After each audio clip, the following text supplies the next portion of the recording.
हमें एपिसोड की शुरुआत में वही बच्ची दिखाई जाती है जिसकी गोकू ने जान बचाई थी। वो उससे पूछती है कि आखिर तुम इतने ज्यादा स्ट्रॉन्ग कैसे हो, क्योंकि हम दोनों की एज तो सेम ही है, पर तुमने उस पूरी आर्मी को अकेले ही हरा दिया था। तब गोकू बताता है ये सब ट्रेनिंग का नतीजा है, पर वो एक छोटी बच्ची ही थी, उसे ट्रेनिंग का मतलब भी नहीं पता था। अब गोकू खुद कंफ्यूज हो गया था कि उसे ट्रेनिंग का मतलब कैसे बताए, पर तभी वो बोलती है जाने दो, मैं बस तुम्हें शुक्रिया कहना चाहती हूँ कि तुमने मेरी जान बचाई। पर वो तभी नोटिस करती है कि गोकू के कान राउंडेड नहीं है। फिर वो पूछती है कि आखिर तुम हो कौन और तुम्हारी रेस क्या है। तब गोकू बता लेता है कि वो एक सेयन है, और वो बच्ची कंफ्यूज थी क्योंकि इसने आज तक स्लेश के बारे में कभी नहीं सुना था। तो वो और डिटेल मांगती है कि तुम आखिर कौन से वर्ल्ड से हो। और अब सुप्रीम काई और गोकू कंफ्यूज हो चुके थे कि वो उसे क्या बोले, क्योंकि वो उसे सच तो नहीं बता सकते थे। तब रोजियो बोलता है कि ये सेकंड वर्ल्ड से है, पर तभी सुप्रीम काई बीच में बोलती है कि तुम भी बहुत ज्यादा बहादुर हो, तुम में इतनी पावर नहीं थी तब भी तुम उन लोगों को बचाने के लिए मैदान के बीच में उतर गई। गोकू बोलते हैं हाँ, और साथ में बेवकूफ भी। वो गोकू को अपने मुंह बंद रखने के लिए बोलती है। वो कहती है कि अगर वो बम मेरा काम कर जाता तो मुझे तुम्हारी जरूरत नहीं थी। पर तभी ग्लोरिया बोलता है कि अब इसे छोड़ो, हमें देर हो रही है। और वो वहाँ से जानवर जाते हैं तो वो पूछती है कि तुम कहाँ जा रहे हो। और हम सभी जानते हैं कि गोकू कितना इनोसेंट है, उसे झूठ बोलना आता ही नहीं। और वो बता देता है कि वो कैसे जा रहे हैं। इससे पहले कि सुप्रीम काई उसे रोकते तब तक बहुत देर हो चुकी थी। उस लड़की ने वो सुन लिया था। तब वो बच्ची थोड़ा कंफ्यूज हो जाती है कि आखिर तुम उधर क्यों जाना है। पर सुप्रीम काई बोलते हैं कि हमें माफ करना, हम तुम्हें नहीं बचा सकते, हमें वहाँ पर जल्दी पहुँचना है। और वो तीनों वहाँ से चले जाते हैं। और तब वो लड़की अपने आप से बोलती है कि उसका रास्ता तो मुझे पता है, और वो आराम से उन तीनों को पीछे करने लग जाती है। और दूसरी तरफ गोमा की आर्मी पूरी परेशान थी क्योंकि एक छोटा बच्चा आके पूरी आर्मी को खत्म करके चले गया और उसको कोई नामो निशान भी नहीं है। तभी वो जनरल अपने बाकी लोगों को लगा देता है कि उस बच्चे को ढूंढे, क्योंकि अब बात उनकी इमेज और ईगो पे आ चुकी थी। और दूसरी तरफ हमें दिखाया जाता है कि वो बच्चे अभी भी उन तीनों का पीछा कर रही थी। और तभी गोकू बोलता है कि उसे भूख लग रही है, और फिर वो बच्चे अपने बैग से डाइस बॉल निकाल के गोकू को दे देती है। चलो कम से कम ये कोई यूजलेस कैरेक्टर तो नहीं है। और अब उसने गोकू को खाना ऑफर कर दिया तो उसका दिल तो जीती चुकी थी, तो गोकू से रोकता नहीं है उनके पीछे आने से। फिर सुप्रीम काई पूछते है कि तुम्हारा नाम क्या है। तब वो बताती है कि मेरा नाम है पांसी। और गोकू इस बात पे हंसता है कि ये कितना वियर्ड नेम है। फिर वो उसे गुस्से में पूछती है कि अच्छा तो तुम्हारा नाम क्या है। तब वो बताता है कि मेरा नाम है गोकू। फिर पांसी बोलती है कि और तुम मेरे नाम को वियर्ड बोल रहे थे, तुम्हारा तो और भी ज्यादा वियर्ड है। फिर गोकू बताता है कि मेरा एक और नाम है क्या करॉट। अब पांसी को उसकी बातें अजीब लग रही थी कि आखिर किसी के दो नाम कैसे हो सकते हैं, और उसके लिए वो दोनों नाम ही अजीब थे क्योंकि डीमन वर्ल्ड में ऐसे नाम कोई रखता ही नहीं। फिर पांसी उससे पूछती है कि तुम कौन से मैजिक ट्रिक यूज कर सकते हो। तब गोकू कंफ्यूज होता है कि ये किस चीज की बात कर रही है। तब पांसी बोलती है कि डीमन वर्ल्ड में तो सभी माजिक मैजिक का यूज कर सकते हैं, किसी न किसी को एक मैजिक ट्रिक तो आती ही है। तो गोकू उसे सच तो नहीं बता सकता था कि उसे मैजिक नहीं आता, तो फिर वो उसे अपनी एक मैजिक ट्रिक दिखाता है। वो जीभ से अपनी नाक छूने की कोशिश करता है, पर पांसी इतनी भी बेवकूफ नहीं थी, वो बोलती है कि ये कोई मैजिक ट्रिक नहीं है। फिर गोकू बोलता है कि अगर ऐसा है तो तुम ही दिखा दो। और तब पांसी सामने पड़े पत्थर में फोकस करती है और बहुत ही मुश्किल से वो उस पत्थर को थोड़ा हिला पाती है। इसका मतलब ये भी अभी अनाड़ी है, इसे मैजिक यूज करना अच्छे से नहीं आता। पर गोकू के लिए तो ये भी बहुत बड़ी बात थी। वो उससे इम्प्रेस हो जाता है कि वो ऐसा मैजिक कर सकती है, पर वो बताती है कि मेरी स्पेशलिटी ये नहीं है, मुझे मशीन और टेक्नोलॉजी का ज्यादा शौक है। फिर उसके बाद वो चलना शुरू कर देते हैं। फिर थोड़ी देर बाद वो सुप्रीम काय को देख के बोलती है कि तुम तो एक काय हो ना, क्योंकि जहाँ तक मुझे याद है गोमा के साथ भी एक काय था।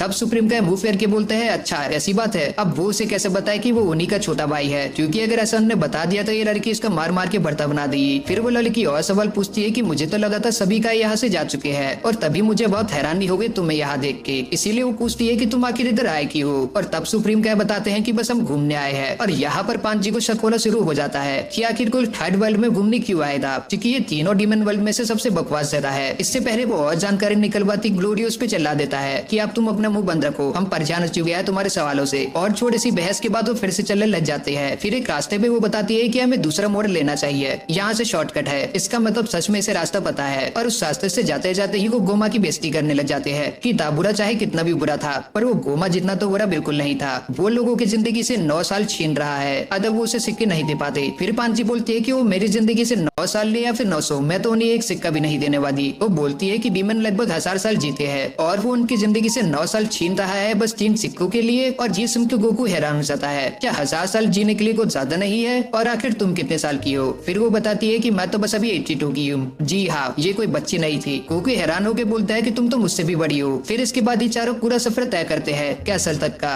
और आखिर में कैसल पहुंच ही जाते हैं। और गोकू उस कैसल को देख के मजाक उड़ाता है कि ये मुझे किसी किंग का पैलेस तो नहीं लग रहा। और पता नहीं क्यों पांची ये सुन के भड़क जाती है। वो बोलती है कि तुम बहुत ही ज्यादा रूड हो, तीसरा डीमन वर्ल्ड सबसे गरीब वर्ल्ड है, तो ये कैसल उतना भी बुरा नहीं जीता तुम कह रहे हो। फिर सुप्रीम काय पूछता है कि यहाँ की किंग कैसे है। तब ग्लोरी बताता है कि तुम उसे किंग ना ही बोलो तो ही अच्छा है, तुम उसे अनसिविलाइज्ड माफिया बॉस कह सकते हो। और ये सुन की पांची फिर से भड़क जाती है। वो बोलती है कि ऐसा सच नहीं है, वो बिल्कुल भी बुरे नहीं है, वो तो बस चोरों से चोरी करते हैं और बस बुरे लोगों को ही जान से मारते हैं। उनने आज तक किसी मासूम को नुकसान नहीं करा। लगता है ये भी किंग के वफादार है। इसके लिए इसकी दोस्त डीमन वर्ल्ड तक आते और भी यहाँ पे एंजॉय कर रहा है। तब गुमा आके उस औरत को डांटता है कि तुम इमोशंस के साथ उसे स्टोरी नहीं सुना रही, पर आखिर वो डेंडी के साथ इतना अच्छा बर्ताव क्यों कर रहा है। दरअसल इसके पीछे भी एक रीजन है। फिर गुमा बताता है कि ये एक नेमेकियन है, तो जब ये बड़ा हो जाएगा तो ये हमारे लिए ड्रैगन बॉल्स बनाएगा, जिसके मदद से हम और भी पावरफुल हो जाएंगे। तो तुम इसका अच्छे से ख्याल रखो ताकि ये हमारा दोस्त बन जाए। और दूसरी तरफ वो सब कैसल के पास पहुंच ही गए थे। ग्लोरियो पांडे से बोलता है कि तुम अब वापस जा सकती हो क्योंकि कैसल में तुम्हें बहुत खतरा हो सकता है, पर वो मानने से मना कर देती है। और ग्लोरियो बहस करने के मूड में बिल्कुल नहीं था, तो वो उसकी बात मान लेता है। बट कैसल के अंदर जाने से पहले ये दो और उसे रोक लेते हैं। पर थोड़ी देर बाद वो ग्लोरियो को पहचान जाते हैं, पर उनकी नजरों में सुप्रीम काई और गोकू अभी भी एक अनजान थे। तो वो पूछता है कि ये बदतमीज बच्चे कौन है। तभी पांजी उनके पीछे से आती है और बोलती है कि तुम आखिर बदतमीज बोल कैसे रहे हो।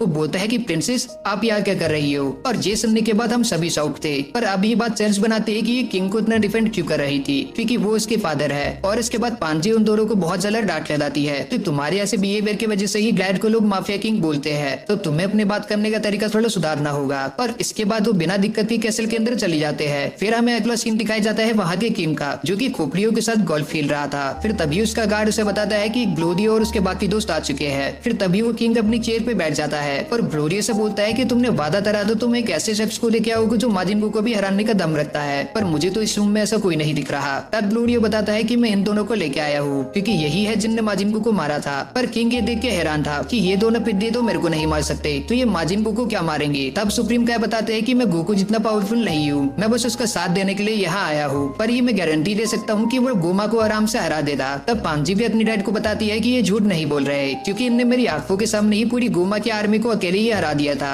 और बस इतना ही नहीं, इनने मेरी जान भी बचाई। पर पांजी अभी भी कंफ्यूज थी कि आखिर उन्हें गोकू से क्या लेने देना है और आखिर उन्हें गोकू को बुलाया ही क्यों है। फिर उसके डैड बताते हैं कि ग्लोरिया ने मुझसे वादा करा था कि वो किसी ऐसे शख्स को लेके आए थे तो माजिन बू को भी हराने का दम रखता है। अब पांजी को सारी बातें धीरे धीरे समझ में आ रही थी कि गोकू इस वर्ल्ड का है ही नहीं। वो बोलती है कि यही रीजन है कि तुम्हारे कान राउंडेड नहीं है। तब वो किंग बताता है कि मैं गोमा को रास्ते से हटा के खुद सुप्रीम किंग बनूंगा और इस तीनों डीमन वर्ल्ड में फिर से पीस लाऊंगा। और वो गोकू से वादा भी करता है कि अगर उसने ऐसा कर दिया तो वो उसकी शादी अपनी बेटी से करवा देगा। ये सुनने के बाद वो अपने गैर पे भड़क जाती है कि आप ऐसा वादा मेरी परमिशन के बिना कैसे कर सकते हैं। और वो लड़ ही रहे थे तभी गोकू बताता है कि वो शादीशुदा है और उसके 2 बच्चे भी है। ये सुनने के बाद दोनों ही हैरान हो चुके थे कि क्या तुम्हारे वर्ल्ड में जल्दी शादी हो जाती है। फिर सुप्रीम काय उसे पूरी कहानी बताते हैं कि कैसे गोमा ने उन्हें बच्चा बना दिया और उसके दोस्त को किडनैप करके लेके चले गए। तो हम यहाँ पर बस इसीलिए आए हैं ताकि हम गोमा को हरा के अपने दोस्त को लेके जा सके और इस वर्ल्ड के ड्रैगन बॉल से विश मान के हम फिर से बड़े हो जाए। तभी किंग बोलता है कि तुम्हारे दिमाग तो खराब नहीं है, क्योंकि तुम्हें पता है ना कि इसके लिए तुम्हें तामादामी से लड़ना पड़ेगा और तामादामी इतने साउंड है कि इन्हें खुद गोमा भी नहीं हरा सकता। पर अगर ये सच है कि इन्हें माजिन बू को हरा रखा है तो तामादामी को हराना उसके लिए कोई बड़ी बात नहीं होगी। फिर वो किंग बोलता है कि ठीक है मैं तुम्हारी मदद करूंगा, पर उससे पहले मुझे तुम्हारा एक टेस्ट लेना है। और वो गोकू और बाकी सभी को फाइटिंग ग्राउंड में लेके जाता है। फिर वो गोकू को इंट्रोड्यूस करवाता है कि ये बस दिखने में बच्चा है पर ये बहुत ही ज्यादा पावरफुल है, तो तुम वर्ल्ड बैक मत करना। और वो एक रूल भी बताता है कि कोई भी हथियार का यूज नहीं करेगा, क्योंकि वो नहीं चाहता था कि गोकू मर जाए। पर गोकू को तो कुछ और ही मानना था। वो बोलता है कि इन्हें जो यूज करना है करने दो, इससे मेरी अच्छी खासी ट्रेनिंग हो जाएगी। और बैटल ग्राउंड में उतरने के बाद गोकू उनका जो हाल करता है वो देखने लायक था। वो बिना किसी दिक्कत के ना आराम से हरा देता है। यहाँ तक कि हमें सुपर सैयन का भी ग्लिम्स इसमें देखने के लिए मिला था और वो देख के सभी हैरान थे और सुप्रीम के प्राउड। तो जैसा उन्हें प्रोमिस करा था वो उन्हें प्लेन ला के दे देता है, पर उस प्लेन की कंडीशन इतनी सही नहीं थी और प्लेन के साथ साथ उन्होंने खाना पानी और बाकी के सामान भी देता है। तब सुप्रीम के किंग से एक रिक्वेस्ट करते हैं कि शायद कुछ दिन बाद हमारे दोस्त भी यहाँ पर आएंगे, पर उन्हें तो पिन पता ही नहीं है, तो क्या तुम कुछ कर सकते हो। तभी वो अपने एक चेले हाइबुस को बुलाता है जो पागलों की तरह इधर उधर डांस कर रहा था। फिर किंग हाइबिस को ऑर्डर देते हैं कि तुम इनके वर्ल्ड में जाके इनके दोस्तों को लेके आ जाओ, पर वो बोलता है कि अभी जाना जरूरी है क्योंकि मुझे तो पार्लर जाना था, इसका पूरा वर्ल्ड खतरे में है और सिर्फ मेकअप की पड़ी है। फिर वो उनके दोस्तों की और उनकी लोकेशन की सारी डिटेल ले लेता है और वो बोलता है कि उसे एक शिप की जरूरत पड़ेगी। इसके बाद गोकू और इसके दोस्त वहाँ से जाने लगते हैं, पर पांजी भी इनके पीछे आ जाती है। किंग उसे रोकने की बहुत कोशिश करते हैं पर वो सुनती ही नहीं। वो बोलती है कि ये शिप कितनी खराब हो रखी है, क्या होगा अगर इसने बीच में काम करना बंद कर दिया। और अब जानते ही हो कि मैं कितनी बेस्ट मैकेनिक हूँ। और गोकू भी किंग को दिलासा देता है कि मैं इसका पूरा ख्याल रखूंगा। और जैसे ही सब शिप में बैठ रहे होते हैं, सुप्रीम क्या गोकू को रोकते हैं और वो बोलते हैं कि मुझे ग्लोरिया पे बिल्कुल भी भरोसा नहीं है, क्योंकि उसने हमसे कहा था कि किम ने हमें बुलाया है, पर किंग को तो हमारे बारे में कुछ पता ही नहीं था और न ही उन्हें ये पता था कि हम बच्चे बन चुके हैं। पर जैसे जवाब की गोकू से उम्मीद थी, उसने वही जवाब दिया। वो बोलता है कि इससे क्या ही जरूरत पड़ता है, हमें तो बस अपने दोस्त को बचाना है। और चिप लेके वो वहाँ से रवाना हो जाते हैं। तब गोकू उससे पूछता है कि हमें वहाँ पहुँचने में कितना टाइम लगेगा। तब ग्लोरिया बताता है कि हमें लगभग 4 दिन लग सकते हैं और इस शिप मुश्किल से 5 मिनट भी नहीं चली थी और ये तभी क्रैश हो जाती है। पर इसी क्रैश के साथ ये एपिसोड खत्म हो जाता है।